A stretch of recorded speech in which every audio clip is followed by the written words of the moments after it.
சரி, first question பாருங்க. A shopkeeper buys an item for 500 and sells it for rupees 600.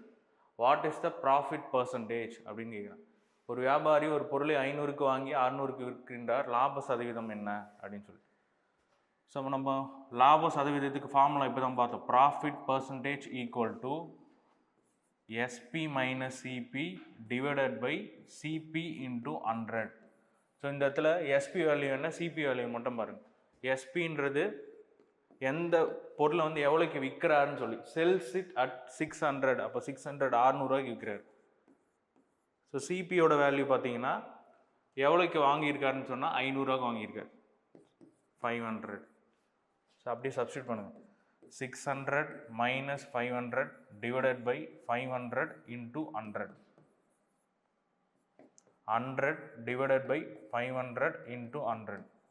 600 500% 100. So 2 0 cancel பண்ணிட்டோம்னா 1/5 into 100.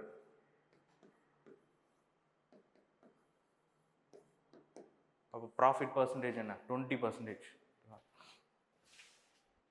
சரி, இது ஒரு மனிதன் 1200க்கு ஒரு பொருளை 20% லாபத்துடன் விற்கின்றார், அந்த பொருளின் அடக்க விலை என்ன அப்படின்னு கேட்குறாரு. அப்போ என்னன்னா 1200ரூவாக்கு வந்து அந்த பொருள் வந்து விற்கிறாங்க அப்படின்னா எஸ்பியோட வேல்யூ, அதாவது விற்பனை விலை அப்படின்னா ரூபாய் 1200. ஓகேவா?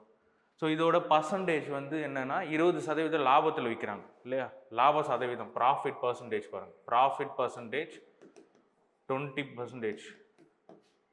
சாரி, 20% வந்து ப்ராஃபிட் பர்சன்டேஜாக இருக்குது. அப்போது இந்த 1100 ரூபாய்க்குள்ள அந்த விலை தானே வந்து 120% சொல்லலாமா? இப்போ காஸ்ட் ப்ரைஸ் எப்போவுமே 100% தான் இருக்கும். இப்போ காஸ்ட் ப்ரைஸ் எப்போவுமே ஆல்வேஸ் வந்து 100%.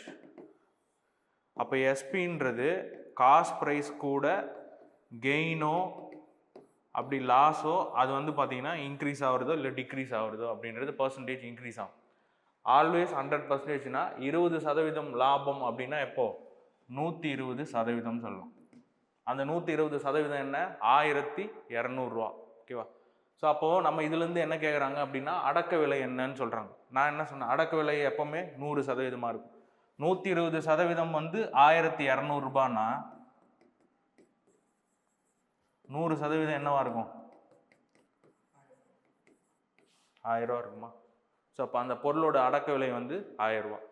இதே நம்ம இந்த வேல்யூஸில் போடணும் அப்படின்னா 120 அதுக்கு ஈக்குவலண்ட்டான வேல்யூ அப்படியே தூக்கி நியூமரேட்டரில் போடுங்க. 1200. நமக்கு என்ன தேவை, 100% தான் வேணும், அதெல்லாம் பெருக்கிடுங்க. 10ஆல் அடித்தோம்னா 10 100 1000. ஸோ இதுதான் வந்து காஸ்ட் ப்ரைஸ். ஒரு a trader sells an item for rupees 810 and incurs a loss of 10%. What is the cost price of the item? ஒரு வியாபாரி ரூபாய் 810க்கு ஒரு பொருளை விற்பனை செய்தார் மற்றும் 10% இழப்பை சந்தித்தார்.